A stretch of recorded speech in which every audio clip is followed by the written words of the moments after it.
We're here at Dimma Cultural Restaurant situated in Addis Ababa, and we're gonna experience the culture, the food, the history, the music, the dances, everything, the whole nine. That's gonna be cool. The food that we'll eat this evening and a lot of their cultural food, the spice combinations, the breads that we'll eat, are combinations that haven't changed over time. Injera, we've got the different colours. You've got the one that's done with the husk and that, so you all know it comes from the native grass. So that's a staple of your meal in Ethiopia. In front you've got all the stews, or what they call the wat, and they've all got different names. The redder ones have got more spice in, so they're more hearty and they've got a lot more bite to them. Everything is placed onto your plate with the injera and eaten with the right hand. I'm really excited to get in and taste all of it.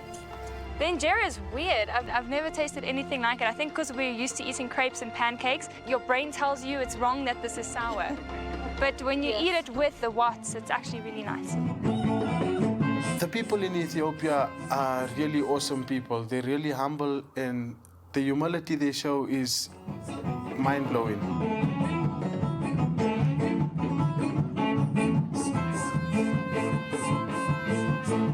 To a fantastic evening and to a lovely introduction to Ethiopian foods.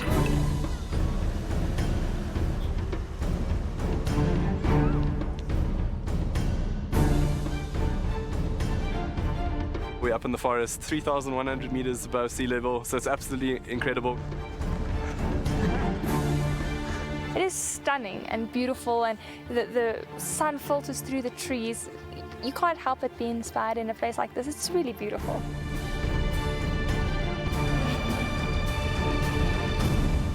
Good morning, contestants. Welcome to the forest hills of Addis Ababa. To cook in an Ethiopian forest today, that's just awesome.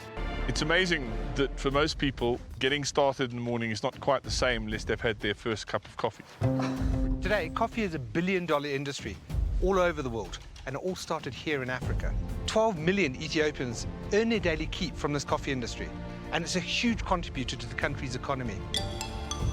This daily brew was discovered in Ethiopia, in the highlands, more than 1,000 years ago. Legend has it that a goat herd by the name of Kaldi noticed one morning that his goats were rather sprightly, and it was because they'd been eating these funny red berries off a local bush. He tried them himself and realized that they certainly put a spring in his step. His wife suggested that he take them down to the local monastery and let the monks have a look at them. Of course, monks being monks thought anything remotely pleasurable was clearly evil, and so they threw the beans into the fire. Of course, 2 or 3 minutes later, the entire monastery was filled with this magnificent aroma that we know is that roasted coffee bean smell. So they raked the beans out of the fire, crushed them, and in order to preserve that smell, they steeped them in water. It wasn't until later, when they drank that water, coffee as we now know it, did they swear that this was going to be part of their daily routine. The rest, as we know, is rock and roll history. The one thing that really strikes me is the monks were actually the ones who sparked this coffee revolution in the world, you know. We don't even think twice about the cup of coffee in front of us and where it came from, you know. So I think that was really, really amazing. We would like you to join us for a traditional Ethiopian coffee ceremony. We're about to have a coffee ceremony, which is something I have wanted to do for a really, really long time. I am extremely excited about this. An invitation to a coffee ceremony is considered a mark of friendship or respect. Please welcome Hanan. The coffee ceremony is a real treat. We are so privileged to actually witness this, and not in town or in a hotel, in the middle of a forest. Hanan, please take us through the ceremony. Okay. This is a wash their coffee.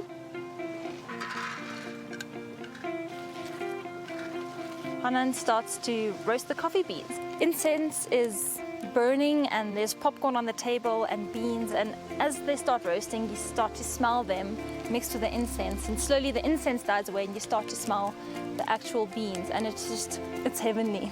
What you must taste now is the popcorn.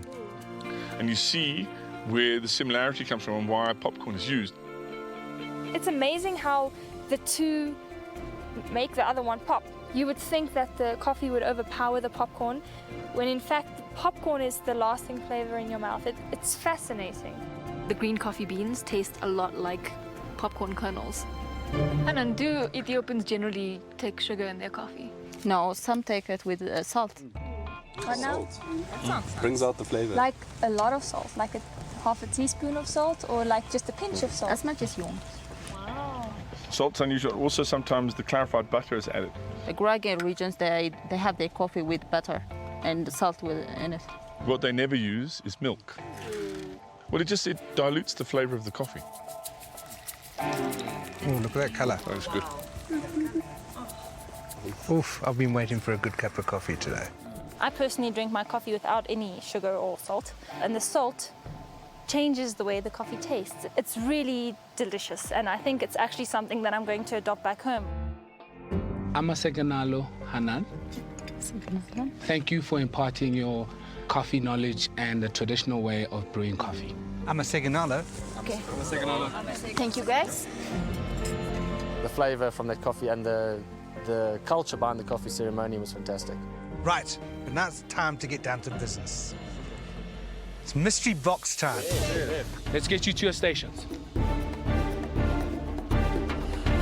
Contestants, you'll have an underbench pantry stocked with ingredients that you will find in your kitchen at home. But you have to give this challenge your all, as there's a fabulous masterclass up for grabs.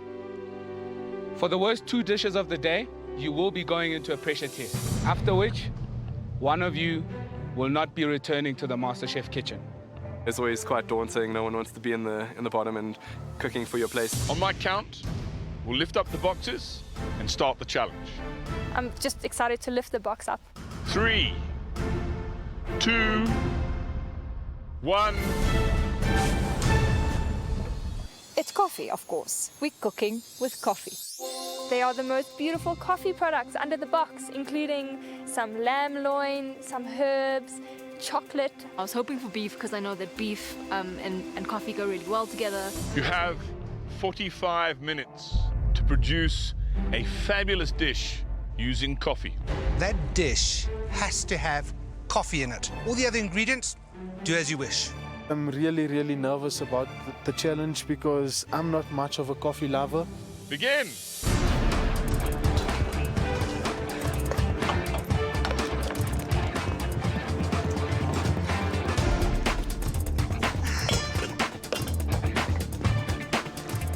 My idea was to basically make a coffee broth with some coffee and some honey and then some chili, poach the loin in that, just for 10 minutes, just so it cooks all the way through and infuses in the broth as well. And then I'm going to do a butternut, sort of like a curry on the side dish thing going on with some coffee butter. I'm feeling pretty relaxed at the stage. I just need to, start getting everything on the go so that there'll be enough time for it to actually cook.